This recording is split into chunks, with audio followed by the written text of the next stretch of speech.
அனுகீதை மூன்றாவது சொற்பொழிவு. கடந்த பகுதியில் மனதை குவிப்பதை பற்றி பார்த்தோம். இப்போது அந்த பிராமணன் ஒரு ஆச்சரியமான கேள்வியை கேட்கிறான். சுவாமி, நான் கண்களை மூடி அமரும்போது வெளி உலகம் மறைந்து விடுகிறது. ஆனால் உள்ளே ஏதேதோ ஒலிகள் கேட்பது போலவும் ஒளி தெரிவது போலவும் இருக்கிறதே, இது மாயையா அல்லது உண்மையா? அதற்கு அந்த ஞானி பதில் சொல்கிறார். மகனே, நீ இப்போதுதான் உன் உள் வீட்டிற்குள் நுழைகிறாய். வெளியிருக்கும் சத்தங்களை நீ நிறுத்தியவுடன் உனக்குள் எப்போதும் ஒலித்து கொண்டிருக்கும் அந்த அநாதநாதம் உனக்கு கேட்கத் தொடங்குகிறது. அதை அவர் ஒரு அழகான உதாரணம் மூலம் விளக்குகிறார். கற்பனை செய்து பாருங்கள். ஒரு பெரிய சமுத்திரத்தின் கரையில் நிற்கிறீர்கள். அலைகளின் சத்தம் பயங்கரமாக இருக்கிறது. இப்போது நீங்கள் கடலுக்கு அடியில் மூழ்கி ஆழமாக செல்கிறீர்கள். அங்கே மேலே இருந்த இரைச்சல்கள் எதுவுமே இல்லை. ஆனால் அங்கே ஒரு மெல்லிய என்ற ரீங்காரம் போன்ற அமைதியான ஒலி கேட்டுக்கொண்டே இருக்கும். ஞானி சொல்கிறார், பிராமணனே, உனக்குள் இருக்கும் அந்த ஒலிதான் பிரணவம், ஓம். இது ஒரு தந்தி வாத்தியத்தின் ஒலியைப் போலவோ, ஒரு மணியோசை போலவோ அல்லது கடலின் முழக்கத்தைப் போலவோ இருக்கும். இதுதான் இறைவனின் மொழி. இந்த ஒலியை பிடித்து கொண்டே நீ சென்றால் அது உன்னை அந்த மகா ஒளியிடம் கொண்டு போய் சேர்க்கும். இதை ஒரு எளிய வாழ்வியல் உதாரணம் மூலம் பார்ப்போம். ஒரு அறையில் ரேடியோ ஓடிக்கொண்டிருக்கிறது. முதலில் ஏதோ ஒரு இரைச்சல் கேட்கிறது. நீங்கள் மெதுவாக அந்த முள்ளை டியூனிங் பாயிண்டரை திருப்புகிறீர்கள். ஒரு குறிப்பிட்ட புள்ளியில் இரைச்சல் நின்று தெளிவாக ஓசை கேட்கிறதல்லவா? அதுபோல்தான் தியானமும். நம் மனதின் இரைச்சல்களை தாண்டி சரியான அலைவரிசையில் நம் மனதை நிறுத்தும்போது அந்த தெய்வீக இசை நமக்கு கேட்க தொடங்குகிறது. இந்த இடத்தில் கிருஷ்ணர் அர்ஜுனனிடம் சொல்கிறார், அர்ஜுனா, நீ போர்க்களத்தில் சங்க முழக்கத்தையும் யானைகளின் பிளிரல்களையும் கேட்டு அஞ்சினாய். ஆனால் உனக்குள் இருக்கும் அந்த அமைதி சங்கின் ஒலியை நீ கேட்டிருந்தால் வெளி உலகம் உன்னை பயமுறுத்தி இருக்காது. நமது வாழ்க்கையில் நாம் எப்போதும் வெளி சத்தங்களிலேயே மூழ்கி கிடக்கிறோம். தொலைக்காட்சி, அலைபேசி, மற்றவர்களின் பேச்சு என நம் காதுகள் எப்போதும் வெளியே துடித்து கொண்டிருக்கின்றன. ஒரு நாளைக்கு 10 நிமிடம் அமைதியாக அமர்ந்து நமக்குள் இருக்கும் அந்த மௌனத்தை நாம் கவனிக்க பழக வேண்டும். அந்த மௌனத்திற்குள்ளிருந்துதான் உண்மையான ஞானம் பிறக்கும். பிராமணன் கேட்கிறான், சுவாமி, அந்த ஒலியை பற்றி கொண்டு உள்ளே சென்றால் இறுதியில் நான் எங்கே போய் சேர்வேன்? அங்கே நான் இருப்பேனா அல்லது நான் காணாமல் போய்விடுவேனா? இந்த கேள்விக்கு அந்த ஞானி ஒரு வியக்கத்தக்க உதாரணத்தை சொல்கிறார். மகனே, ஒரு உப்பு பொம்மை கடலின் ஆழத்தை அளக்க சென்றால் என்ன ஆகும்? அது கடலில் பட்டதுமே தானும் கடலாகவே மாறிவிடும். அதுபோலதான் அந்த இறுதி நிலை. பிராமணனே, இதுவரை நீ உன்னை ஒரு தனி மனிதனாக, ஒரு பெயரோடு, ஒரு உடலோடு பார்த்தாய். ஆனால் தியானம் முதிர்ந்து நீ அந்த பரமாத்மாவுடன் ஒன்றும்போது நான் என்கிற அந்த சிறு உணர்வு கரைந்து போகிறது. அங்கே நீ இல்லை, அவன் இல்லை. அங்கே இருப்பது ஒன்று மட்டுமே. அதைத்தான் வேதாந்தம் தத்துவமசி, அதுவே நீயாக இருக்கிறாய் என்கிறது. இதை ஒரு எளிய வாழ்வியல் உதாரணம் மூலம் பார்ப்போம். ஒரு அறையில் ஒரு பானை இருக்கிறது.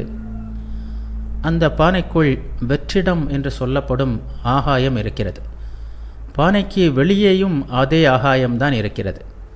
இப்போது அந்த பானை உடைந்து விட்டால் என்னாகும்? பானைக்குள் இருந்த ஆகாயம் வெளியே இருக்கும் ஆகாயத்தோடு கலந்துவிடும். இப்போது எது உள்ளே எது வெளியே என்று யாரால் சொல்ல முடியும்? சொல்ல முடியாது. ஞானி சொல்கிறார், உடல் என்பதுதான் அந்த பானை. உனக்குள் இருக்கும் ஆத்மா என்பது அந்த ஆகாயம். ஞானம் என்கிற கல்லால் நீ நான் உடல் என்கிற பானையை உடைத்துவிட்டால் நீ அந்த பிரபஞ்சத்தோடு ஒன்றாகி விடுவாய். அங்கே பிறப்பு இல்லை, இறப்பு இல்லை, பயமும் இல்லை. கிருஷ்ணர் சொல்கிறார், அர்ஜுனா, நீ உன்னை ஒரு சிறிய வீரனாக பார்த்தாய். நான் உனக்கு விஸ்வரூபத்தை காட்டியபோது அந்த பானை உடைந்து நீயும் நானும் இங்கே இருக்கும் அத்தனை பேரும் அந்த ஒரே பரம்பொருளின் அலைகள் என்பதை உனக்கு உணர்த்தினேன். அந்த ஒருமை நிலையை நீ அடைந்தால் போர் என்பதும் ஒரு விளையாட்டுதான், மரணம் என்பதும் ஒரு உடை மாற்றம்தான்.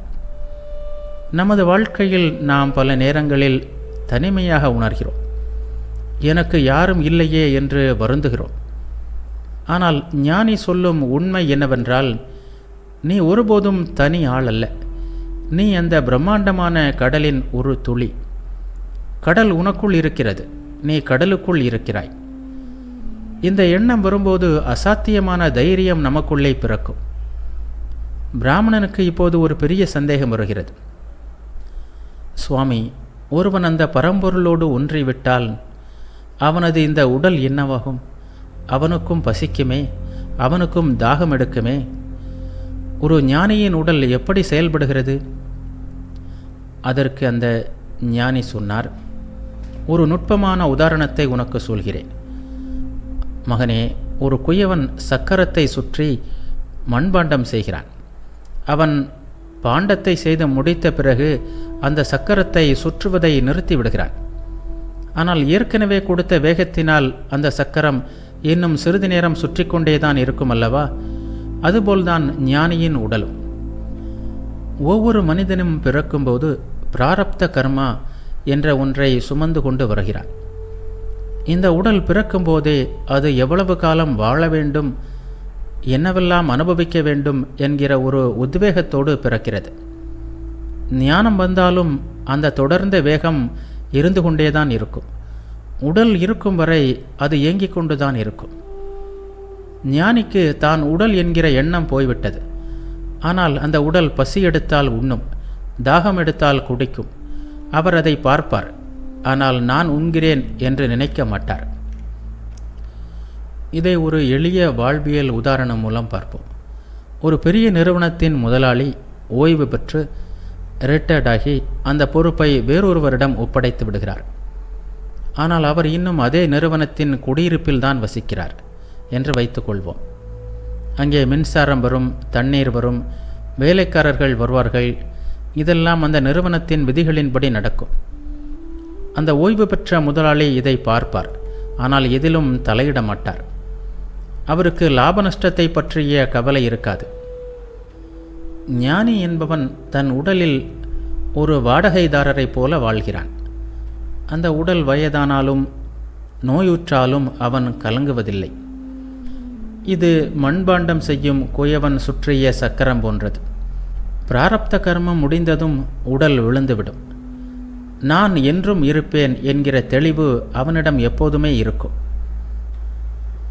நமது வாழ்க்கையில் நாம் உடல் நலத்தை பேண வேண்டும். ஆனால் உடலே நான் என்று பிடிவாதம் பிடிக்கக்கூடாது. உடல் ஒரு கருவி. அந்த கருவியை பயன்படுத்தும் கலை தெரிந்தவனுக்கு அது ஒருபோதும் பாரமாக இருக்காது. பிராமணன் கேட்கிறான், சுவாமி, ஞானிக்கு கவலை இல்லை என்பது சரி. ஆனால் ஒரு ஞானி மற்றவர்களுக்கு எப்படி உதவுவான்? அவனிடம் கருணை இருக்குமா? இந்த கேள்விக்கு ஞானி ஒரு உன்னதமான உதாரணத்தை சொல்கிறார். மகனே, சூரியன் யாரிடமும் கைமாறு எதிர்பார்த்து ஒளி தருவதில்லை. மேகம் பிரதிபலன் கருதி மழை பொழிவதில்லை. அதுபோலவே ஞானியின் கருணையும் இயல்பானது. இதை அவர் எப்படி விளக்குகிறார் என்று பார்ப்போம்.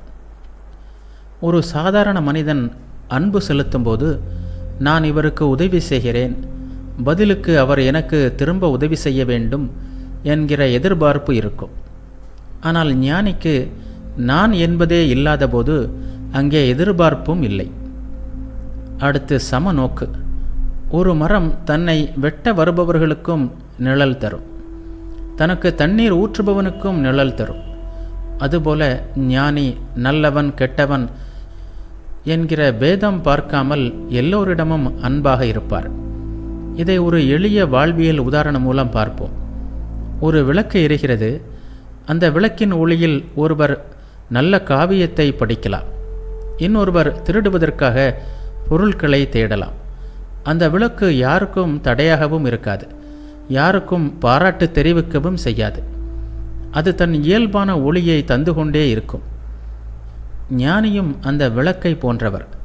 அவரது முன்னிலையிலேயே மக்கள் அமைதி பெறுவார்கள். பிராமணனே, ஞானிக்கு தான் அடைய வேண்டியது என்று எதுவுமே இல்லை. ஆனாலும் அவன் உலகத்தின் நன்மைக்காக செயல்படுகிறான். அவன் மற்றவர்களின் துன்பத்தைக் கண்டு கலங்க மாட்டான். ஆனால் அந்த துன்பத்தை துடைக்க தன்னால் முடிந்ததை செய்வான். அவனது கருணை ஒரு நீரோடை போல தடையின்றி ஓடும். இந்த இடத்தில் கிருஷ்ணர் சொல்கிறார், அர்ஜுனா, நீ என்னை பார். எனக்கு இந்த 3 உலகங்களிலும் செய்ய வேண்டிய கடமை என்று எதுவுமே இல்லை. அடைய வேண்டிய பொருளும் எதுவும் இல்லை. ஆனாலும் நான் ஏன் உனக்கு தேரோட்டியாக இருந்து அந்த பெரும் போரில் பங்கு பெற்றேன்? மக்கள் தர்மத்தின் வழியில் நடக்க வேண்டும் என்கிற அந்த பெரும் கருணையால் தான் அவ்வாறு நடந்தது. நமது வாழ்க்கையில் நாம் பல நேரங்களில் எனக்கு என்ன கிடைக்கும் என்று யோசித்தே உதவி செய்கிறோம். ஆனால் யாருக்கும் தெரியாமல், எந்த புகழும் எதிர்பார்க்காமல் செய்யும் ஒரு சிறிய உதவிதான் நம்மை தெய்வ நிலைக்கு உயர்த்தும். இப்போது அந்த பிராமணன் ஆர்வத்துடன் கேட்கிறான், சுவாமி, எனக்கும் இந்த ஞானம் வேண்டும். இதை பெற நான் என்னை தகுதியாக்கிக் கொள்வது எப்படி? அதற்கு அந்த ஞானி சாதன சதுஷ்டியம் எனப்படும் 4 முக்கிய தகுதிகளை பற்றி விளக்குகிறார். மகனே, ஒரு நிலத்தில் விதையை போடுவதற்கு முன் அதை சீர் செய்ய வேண்டும் அல்லவா? அதுபோல ஞானம் என்கிற விதை உன் மனதில் முளைக்க இந்த 4 பண்புகள் உன்னிடம் இருக்க வேண்டும். முதலாவதாக விவேகம். எது நிலையானது, எது நிலையற்றது என்று பிரித்து பார்க்கும் அறிவுதான் விவேகம். இந்த உலகம் நிலையற்றது, இறைவன் நிலையானவர். இவ்வாறு பகுத்து பார்ப்பது விவேகம். இரண்டாவது வைராக்கியம். நிலையற்ற பொருட்கள் மேல் இருக்கும் பற்றை விடுவது. மூன்றாவது வருவது மன அடக்கம், புலனடக்கம் போன்ற 6 வகையான ஒழுக்கங்கள். நான்காவது வருவது எனக்கு விடுதலை வேண்டும் என்கிற தீராத தாகம். கற்பனை செய்து பாருங்கள், ஒருவன் பாலைவனத்தில் தாகத்தால் தவிக்கிறான். அவனுக்கு அப்போது ஒரு வைரம் கிடைத்தால் அதன் மேல் ஆசை வருமா, அல்லது ஒரு குவளை தண்ணீர் மேல் ஆசை வருமா? அவனுக்கு அந்த தருணத்தில் உயிர் பிழைக்க தண்ணீர் மட்டும்தான் முக்கியம். அந்த தண்ணீரை தேடும் தீவிரம் இருக்கிறதே, அதுதான் முமுட்சுத்துவம், முக்தி பெற வேண்டும் என்ற தீவிர நாட்டம். ஞானி சொல்கிறார், பிராமணனே, நீ உலகத்து விஷயங்களில் ஓடிக்கொண்டிருக்கும் வரை உனக்கு ஞானம் கிடைக்காது. இந்த உலகம் ஒரு கானல் நீர் என்று புரியும்போது விவேகம் பிறக்கும். அந்த நீரை தேடி ஓடுவதை நிறுத்தும்போது வைராக்கியம் பிறக்கும். அப்போதுதான் உன் உள்ளே இருக்கும் உண்மையான ஊற்றை கண்டறிய முடியும். நமது வாழ்க்கையில் நாம் பல விஷயங்களை சேமிக்கிறோம். ஆனால் எது நம்முடன் கடைசி வரை வருமோ அதை சேமிப்பதே விவேகம். மற்றவை அனைத்தும் நாம் போகும்போது விட்டு செல்லும் வெறும் சுமைகளை. இப்போது அந்த பிராமணன் ஒரு மிக யதார்த்தமான வருத்தத்தை பகிர்கிறான். சுவாமி, தத்துவங்கள் கேட்பதற்கு இனிமையாக இருக்கின்றன. ஆனால் தியானத்தில் அமரும்போது என் மனம் ஒரு முரட்டு குதிரையைப் போல நான் போக சொல்லும் திசைக்கு மாறாக ஓடுகிறதே. இந்த பழக்கத்தை நான் எப்படி மாற்றுவது? அதற்கு ஞானி ஒரு நுட்பமான ஆலோசனையை சொல்கிறார்.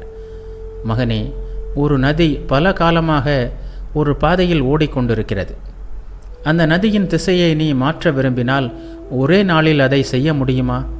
முடியாது. நீ புதிய பாதையை தோண்ட வேண்டும். பழைய பாதையை மெதுவாக அடைக்க வேண்டும். இதற்கு அவர் சொல்லும் 2 ஆயுதங்கள் அபியாசம் மற்றும் வைராக்கியம். அபியாசம் என்றால் தொடர்ந்த பயிற்சி. நம்மிடம் ஒரு பழைய பாதை உள்ளது. இது நம்முடைய பழைய பழக்கங்கள், தேவையில்லாத ஆசைகள், கோபம். இவ்வளவு காலம் மனம் இந்த பாதையிலேயே ஓடி பழகிவிட்டது. இனி அதை புதிய பாதையில் கொண்டு வர வேண்டும். இந்த புதிய பாதை என்பது தியானம், நல்ல எண்ணங்கள், அமைதி. இதை ஒரு எளிய வாழ்வியல் உதாரணம் மூலம் பார்ப்போம். ஒரு காட்டில் ஒரு புதிய ஒற்றையடி பாதையை உருவாக்க வேண்டும் என்று நினைக்கிறீர்கள். முதல் நாள் நடக்கும்போது முட்களும் புதர்களும் இருக்கும். நீங்கள் நடக்க நடக்க அந்த புதர்கள் தேயும். நீங்கள் நடக்காமல் விட்டுவிட்டால் மீண்டும் புதர்கள் மண்டிவிடும். அதுபோலதான் மனமும் தினமும் பயிற்சி செய்ய செய்ய நல்ல எண்ணங்களுக்கான பாதை தெளிவாகும். பிராமணனே, உன் மனம் எங்கே ஓடுகிறதோ அங்கே ஓடிப்போய் அதை பிடித்து இழுத்து வராதே. அது எங்கே போகிறது என்பதை கவனி. சரி, இப்போது இது ஒரு ஆசையை பற்றி யோசிக்கிறது. நீ ஒரு சாட்சியாக நின்று கவனித்தால் அதன் வேகம் குறைந்துவிடும். நமது வாழ்க்கையில் நாம் ஒரு நல்ல பழக்கத்தை தொடங்கும்போது ஆரம்பத்தில் கஷ்டமாகத்தான் இருக்கும். ஆனால் தோல்வி அடைந்தாலும் பரவாயில்லை, மீண்டும் முயல்வேன் என்கிற அந்த விடாமுயற்சி தான் ஒருவனை முனிவனாக்குகிறது. இப்போது பிராமணன் ஒரு மிக முக்கியமான, நம்மில் பலருக்கும் இருக்கக்கூடிய ஒரு சந்தேகத்தை கேட்கிறான். சுவாமி, நான் ஒரு இல்லறத்தான். எனக்கு மனைவி, குழந்தைகள், சமூக பொறுப்புகள் என பல கடமைகள் இருக்கின்றன. இதையெல்லாம் விட்டுவிட்டு காட்டுக்கு சென்றால்தான் ஞானம் கிடைக்குமா? கடமைகளை செய்து கொண்டே கடவுளை அடைய முடியாதா? அதற்கு ஞானி ஒரு புன்னகையுடன் பதில் சொல்கிறார். மகனே, ஞானம் என்பது நீ எங்கே இருக்கிறாய் என்பதில் இல்லை, நீ எப்படி இருக்கிறாய் என்பதில்தான் இருக்கிறது. இதற்கு அவர் ஒரு உன்னதமான உதாரணத்தை சொல்கிறார். தாமரை மலரை பார், அது பிறப்பது சேற்றில், வளர்வது தண்ணீருக்குள். ஆனால் அதன் இதழ்கள் சேற்றால் அழுக்காவதோ தண்ணீரில் நனைவதோ இல்லை. அதுபோல நீ இந்த உலகமாகிய சேற்றில் இருக்கலாம், இல்லறமாகிய தண்ணீரில் வாழலாம். ஆனால் உன் மனம் மட்டும் பற்று என்கிற நீரால் நனையாமல் இருந்தால் நீயும் ஒரு ஞானிதான். இதை அவர் இப்படி விளக்குகிறார். ஒரு தந்தை தன் குழந்தையை பராமரிப்பது அவரது கடமை. அதை அவர் செய்ய வேண்டும். இந்த குழந்தை என் சொத்து, நான் சொல்வதை கேட்டால்தான் எனக்கு பிடிக்கும் என்று எதிர்பார்ப்பது பற்று. இதை ஒரு எளிய வாழ்வியல் உதாரணம் மூலம் பார்ப்போம். ஒரு செவிலியர் மருத்துவமனையில் ஒரு நோயாளியை பார்த்து கொண்டிருக்கிறார். அவருக்கு தேவையான மருந்து, உணவு என எல்லாவற்றையும் மிக கவனமாக செய்கிறார். ஆனால் அந்த நோயாளி குணமடைந்து வீடு திரும்பும்போது செவிலியர் அழுவது கிடையாது. ஏன்? அவர் தன் கடமையை செய்தார். ஆனால் அந்த நோயாளி மேல் எனது என்கிற பற்றை அவர் வளர்த்து கொள்ளவில்லை. ஞானி சொல்கிறார், பிராமணனே, உன் குடும்பத்தை அந்த செவிலியரை போல கவனித்துக்கொள். அவர்கள் உன்னிடம் ஒப்படைக்கப்பட்ட பொறுப்புகள் என நினை. உன் கடமையை செய், ஆனால் அதன் முடிவுகளை இறைவனிடம் விட்டுவிடு. இதுவே மிகப்பெரிய தவம். நமது வாழ்க்கையில் நாம் பல நேரங்களில் இந்த வேலைகளால் நான் நிம்மதியாக இருக்க முடியவில்லை என்று நினைக்கிறோம். ஆனால் வேலைகள் தடையல்ல. அந்த வேலையை நாம் ஏன் செய்கிறோம் என்கிற எண்ணம்தான் முக்கியம். பிராமணன் ஒரு சிக்கலான கேள்வியை கேட்கிறான். சுவாமி, பற்றற்று கடமைகளை செய் என்கிறீர்கள். ஆனால் சில நேரங்களில் 2 கடமைகளுக்கு இடையே போர் நடக்கிறது. எதை தேர்ந்தெடுப்பது என்று குழப்பம் வரும்போது எது தர்மம் என்பதை நான் எப்படி அறிவது? அதற்கு ஞானி ஒரு ஆழமான இரகசியத்தை சொல்கிறார். மகனே, தர்மம் என்பது வெளியே இருக்கும் புத்தகங்களில் மட்டும் இல்லை. அது உனது இதயத்தின் ஆழத்தில் ஒரு மெல்லிய குரலாக ஒலித்து கொண்டிருக்கிறது. இதற்கு அவர் ஒரு அற்புதமான உதாரணத்தை சொல்கிறார். ஒரு காட்டில் வழி தவறிய பயணிக்கு திசை காட்டி எப்படி உதவுமோ அதுபோல்தான் உன் மனசாட்சி. திசைக்காட்டியின் முள் எப்போதும் வடக்கையே காட்டும். அதுபோல உன் மனம் அமைதியாக இருக்கும்போது உன் உள்ளுணர்வு எது சரி என்பதை சுட்டி காட்டும். அவர் விளக்கும் தர்மத்தின் 3 உரை கற்கள் இதோ. 1. சாஸ்திரம், முன்னோர்கள் சொல்லி சென்ற பொதுவான அறநெறிகள். 2. பெரியோர்களின் வழி, ஞானிகள் இத்தகைய சூழலில் எப்படி நடந்து கொண்டார்கள் என்கிற முன்மாதிரியை பார்க்க வேண்டும். 3. ஆத்ம திருப்தி, நீ செய்யும் செயல் உனக்கே மனநிறைவை தருகிறதா என்று உன் உள்ளுணர்வை கேள், அது சொல்லும். இதை ஒரு எளிய வாழ்வியல் உதாரணம் மூலம் பார்ப்போம். ஒருவர் தாகத்தால் தவிக்கிறார். அவரிடம் தண்ணீர் கொடுக்க உங்களிடம் வசதி இருக்கிறது. ஆனால் அவர் உங்கள் எதிரி என்று வைத்து கொள்வோம். உங்கள் கோபம் கொடுக்காதே என்கிறது. உங்கள் கடமை உதவி செய் என்கிறது. இந்த இடத்தில் எது தர்மம்? எங்கே சுயநலம் இல்லையோ, எங்கே அன்பு மேலோங்குகிறதோ அதுவே தர்மம். ஞானி சொல்கிறார், பிராமணனே, மற்றவர்களுக்கு துன்பம் தராத, உன் மனதிற்கு தெளிவை தருகின்ற எந்த செயலும் தர்மமே. நீ ஒரு செயலை செய்யும்போது உன் உள்ளம் நடுங்கினால் அது அதர்மம். உன் உள்ளம் மலர்ந்தால் அது தர்மம். நமது வாழ்க்கையிலும் நாம் பல நேரங்களில் மற்றவர்கள் என்ன சொல்வார்கள் என்று பயந்தே முடிவெடுக்கிறோம். ஆனால் உன் மனசாட்சிக்கு விரோதம் இல்லாமல் நீ எடுக்கும் ஒவ்வொரு முடிவும் உன்னை இறைவனிடம் அழைத்து செல்லும். பிராமணன் கேட்கிறான், சுவாமி, தர்மத்தின் வழி நடப்பவன் கஷ்டப்படுகிறான். ஆனால் அதர்மம் செய்பவன் செல்வாக்கோடும் வசதியோடும் இருக்கிறானே. அப்படியென்றால் தர்மத்திற்கு வலிமை இல்லையா? கடவுளின் கணக்கு தப்பாகிவிட்டதா? அதற்கு ஞானி சொல்கிறார், ஒரு விவசாயியின் உதாரணத்தை பார்ப்போம். மகனே, விதைத்த உடனேயே பலனை எதிர்பார்ப்பது அறியாமை. அறுவடைக்கு என்று ஒரு காலம் உண்டு. கர்மவினையின் இரகசியத்தை தெரிந்து கொள். கர்மவினை 2 வகைப்படும். ஒன்று சஞ்சித கர்மம். இது பழைய சேமிப்பு. ஒருவன் இன்று சுகமாக இருக்கிறான் என்றால் அவன் இன்று செய்யும் செயலால் மட்டும் அது கிடைக்கவில்லை. அவன் ஏற்கனவே தன் கிடங்கில் சேமித்து வைத்திருந்த நல்ல தானியங்களை இப்போது சாப்பிட்டு கொண்டிருக்கிறான். அதாவது பழைய பிறவிகளில் அவன் செய்த புண்ணிய பலனின் காரணமாக இந்த பிறவியில் அவன் தீய செயல்களை செய்து கொண்டிருந்தாலும் கூட அந்த பலனை அனுபவிக்காமல் புண்ணியத்தின் பலனையே அனுபவித்து கொண்டிருப்பான். இரண்டாவது ஆகாமிக கர்மம். அவன் இன்று செய்யும் அதர்மம் என்பது விஷ விதைகளை விதைப்பது போன்றது. அவனது பழைய தானியங்கள் தீர்ந்தவுடனே அவன் இன்று விதைத்த விஷச்செடிகள் முளைக்கும். அப்போது அவன் அதன் கசப்பை அனுபவித்தே தீர வேண்டும். இதை ஒரு எளிய வாழ்வியல் உதாரணம் மூலம் பார்ப்போம். ஒருவர் ஒரு வங்கி கணக்கில் 1 கோடி ரூபாய் வைத்திருக்கிறார் என்று வைத்துக் கொள்வோம். அவர் இப்போது வேலையே செய்யாமல் ஊர் சுற்றுகிறார். ஊதாரித்தனமாக செலவு செய்கிறார். பார்ப்பவர்களுக்கு அவர் சுகமாக இருப்பது போல்தான் தெரியும். ஆனால் ஒவ்வொரு நாளும் அவர் கணக்கில் இருக்கும் பணம் குறைந்து கொண்டே வருகிறது. பணம் தீர்ந்த மறு நிமிடமே அவர் தெருவுக்கு வந்து விடுவார். அதுபோல்தான் அதர்மம் செய்பவர்களின் நிலையும். ஞானி சொல்கிறார், பிராமணனே, தர்மம் செய்பவன் இன்று கஷ்டப்படலாம். அது அவன் ஏற்கனவே செய்த கடனை அடைப்பதை போன்றது. கடன் தீர்ந்ததும் அவன் இன்று செய்த தர்மத்தின் பலன் அவனை ஒரு மகாராஜாவைப் போல வாழ வைக்கும். கடவுளின் கணக்கில் ஒரு பைசா கூட மாறாது. காலம்தான் அதன் நீதிபதி. நமது வாழ்க்கையில் நாம் நல்லவர்களுக்குத்தான் சோதனை வருகிறது என்று சொல்லி சோர்ந்து போகிறோம். ஆனால் சோதனை என்பது நம்மை தூய்மைப்படுத்த வரும் நெருப்பு. அந்த நெருப்பில் வெந்து வரும் தங்கம்தான் ஜொலிக்கும்.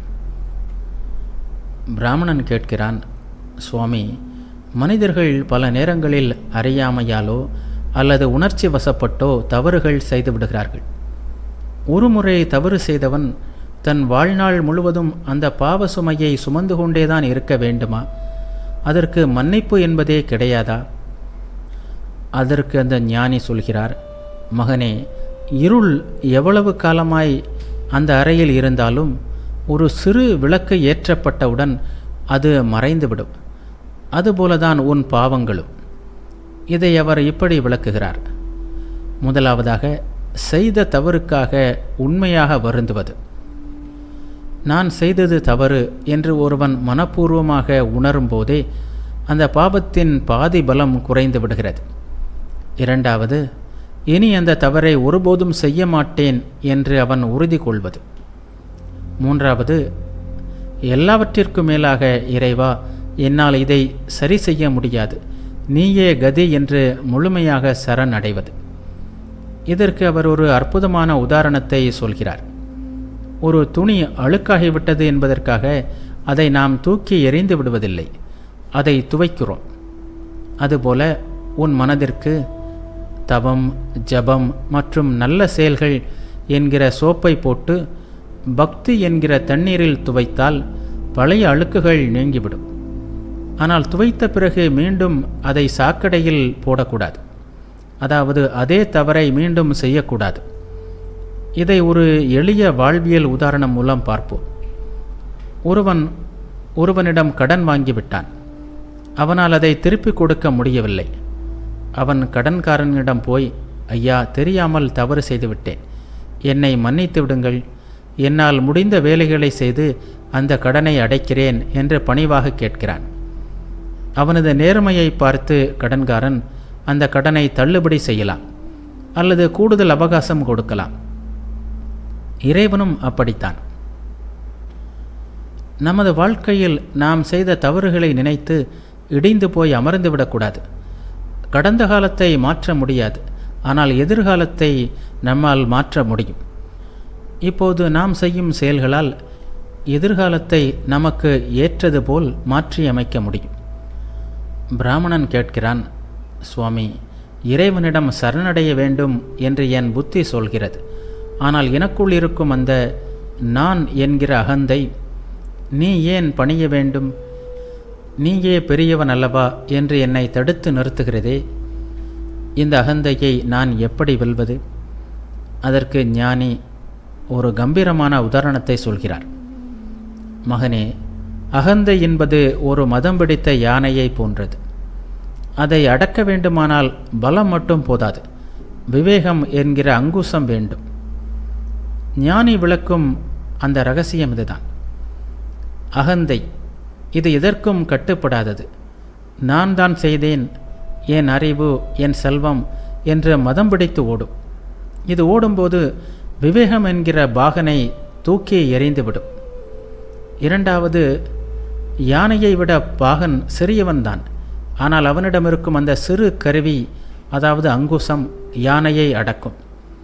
அதுபோல இந்த உடல் நான் அல்ல, இந்த ஞானம் எனக்கு இறைவனால் கொடுக்கப்பட்டது என்கிற சிறிய ஒரு சிந்தனை அந்த பெரிய அகந்தையை அடக்கிவிடும். இதை அவர் ஒரு எளிய உதாரணம் மூலம் விளக்குகிறார். ஒரு பெரிய கோபுரம் இருக்கிறது. அதன் நிழல் தரையில் மிக நீளமாக விழுகிறது. அந்த நிழல் நினைக்கிறது, நான் தான் இவ்வளவு நீளமாக இருக்கிறேன், நான் எவ்வளவு பெரியவன் என்று நினைக்கிறது. ஆனால் சூரியன் மறைந்தால் அந்த நிழல் எங்கே போகும்? அது காணாமல் போய்விடும். அதுபோல்தான் நம் அகந்தை. இறைவனுடைய ஒளி நம்மேல் படும்போது நாம் பெரிய ஆளாக தெரிகிறோம். அந்த ஒளியை நீக்கிவிட்டால் நாம் வெறும் பூஜ்யம்தான். ஞானி சொல்கிறார், பிராமணனே, நான் செய்கிறேன் என்று நீ நினைக்கும் வரை உனக்கு துக்கம் இருந்து கொண்டேதான் இருக்கும். எல்லாம் அவன் செயல், நான் வெறும் கருவி என்று நீ நினைக்கும் கணமே உனக்கு அந்த மதம் பிடித்த யானையின் தொல்லை நீங்கிவிடும்.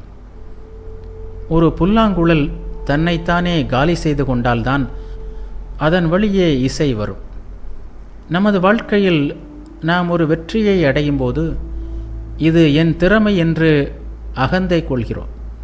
ஆனால் அந்த திறமையை கொடுத்தது யார், அந்த சூழ்நிலையை உருவாக்கியது யார் என்று யோசித்து பார்த்தால் அங்கே அகந்தை கரைந்து நன்றி என்கிற உணர்வு பிறக்கும்.